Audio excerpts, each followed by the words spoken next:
I'm here today to talk to you all about diets. So diets were originally designed for overweight people to lose excess fat so they might reach optimal health and reduce their risk for certain weight-related diseases. Over the years, the purpose of diets has shifted, however. Too many people are now more interested in the cosmetic look of our bodies than their actual well-being. We live in a society that puts a constant pressure on the personal image, particularly on our bodies.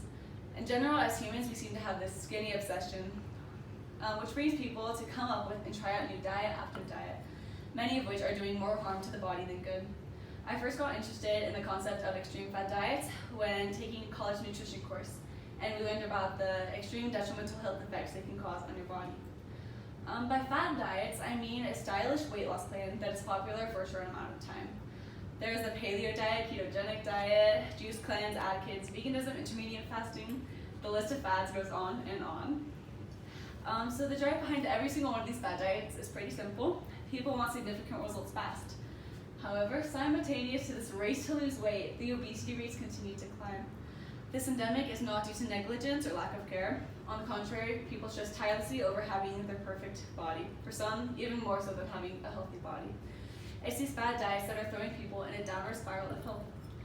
It's a common misconception that these extreme diets will result in extreme health, and I'm here today to disprove that. They can actually be quite harmful because these extreme diets can lead to malnutrition, deficiencies, and as surprising as it may sound, weight gain later on. The undesirable health effects that these diets cause the body to undergo are caused by a variety of reasons, such as hormonal imbalances, vitamin or mineral deficiencies, and a seemingly endless binge-starve cycle. This messes with the body's natural metabolism, causing the individual to actually gain weight. These fad diets are said to aid in weight loss, but that doesn't mean that they're healthy. Let's address the issue and cause of hormonal imbalances first. So to understand hormones, we basically need to understand that they're the body's chemical messengers, and they control essentially every single physiological process in the body. This includes metabolism, the immune system, reproduction, and menstrual cycles. An exact hormone balance is essential to a properly functioning body. Dr. Jolene Brighton explained that, quote, "When in balance, your hormones can make you feel on top of your game, invincible, ridiculously happy. Your hormones influence your mood, your libido, how your period is, your energy, your blood sugar, and so much more." So I say they're kind of a big deal. And they're very sensitive, especially when you're eating the wrong foods, end quote. We need to eat a wide variety of foods to support the hormonal health we need to function and look our best. When regarding food, there are two main hormone levels we need to look at, ghrelin and leptin. These are basically the hormones that tell your brain either I'm hungry or I'm full.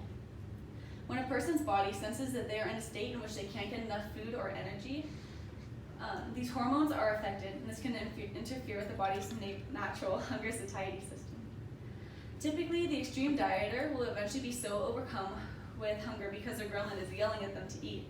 So they have to break their diet, and then they usually binge on so much food that their caloric intake actually ends up being well above what it would be on a normal day-to-day basis. Again, our friend Jolene Brighton explains how this cycle correlates with diet specifically. Quote, "If you struggle with cravings and binge eating, going grain-free is going to set you up for major food cravings and make you vulnerable to more binge moments of your regular insulin levels, which can throw off ovulation and wreak havoc on metabolism and fat loss." End quote. From this, we can clearly see that cutting out entire food groups is not an ideal way to become healthier, even if it will help you lose weight temporarily. Besides, if you are cutting out entire food groups, the odds are you're cutting out entire groups of vitamins or minerals. This is a common occurrence in dieters, especially those who cut out all animal products. An author on Vegan Life stated, "There's never been a society that can survive on a completely vegan diet. We have to have some animal products." Vegan people survive because you can get some of the nutrition you need from supplements, which means it's not actually a complete diet. You're still not getting enough adequate protein. Not only do vegans lack protein in their diets, but they also lack vitamin B12, calcium, iron, and zinc. If a diet requires lots of processed vitamin supplements in order just to stay healthy, it's safe to say it's not natural. As humans, we need to meet a certain estimated average requirement, or EAR, for each micronutrient in order for our bodies to perform the best. If you're wanting to lose weight to make your body healthier, you need to eat a variety of foods to get all your necessary vitamins, minerals, and nutrients. Cutting out huge groups of food will make this extremely difficult, if not impossible, to get all the nutrients you need. It will not benefit your health. Natalie Olson knows that. She said, "Deficiencies can lead to a variety of health problems. These can include digestion problems, skin disorders, stunted or defective bone growth, and even dementia. Yes, some diets will make people skinny, but at what cost? Skinny is not the same thing as being healthy. The reason every fad diet can and will show weight loss results is because it encourages the dieter to consume an extreme caloric deficit. If one significantly results their diet, they aren't eating a sustainable way. This means that eventually they're going to need to return to more normal eating patterns. In due time, they will eat what their body and mind are so desperately needing, and when they finally get that, they'll be prone to eating in extreme excess, resulting in weight gain. The individual may then go back to punishing themselves for ruining their diet by eating less again. This is a very common phenomenon, and it has been nicknamed the yo-yo diet. Because the individual keeps bouncing between these extremes, it's called yo-yo because the individual keeps bouncing between the extremes. And it's Healthline that teaches us what this yo-yo dieting is specifically and why it does not aid in weight loss. They said that yo-yo dieting is a cycle of short-term changes in eating and activity. For those reasons, it leads only to short-term benefits. After losing weight, appetite increases and your body hangs on to the fat.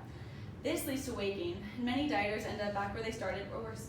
In other words, this pattern causes your body to think that you're starving, because essentially you are. And it will store as much energy in the form of fat as it can, because it thinks it might not get another opportunity to eat soon. Your metabolic rate will change to pack on this fat and energy, which is the opposite of what anyone's wanting from their diet. Refinery 29 blatantly states, research has always affirmed what lifelong dieters already know. The pounds may drop temporarily, but then they come back, often with 5 to 10 friends. So let's put an end to these sources of ineffective torture that we call fad diets. To simply conclude, participating in extreme fad diets is not healthy for your body. It negatively affects the natural processes in your body and puts you at risk for more harm. Although they can help you lose weight very quickly, yet very temporarily, they typically cause an imbalance in your hormones, don't allow you the freedom necessary to get all the nutrients you need. They're paradoxical, and that most people end up settling for a higher weight down the road when they must finally quit their diet. Extreme diets are dangerous, and they must be treated with caution.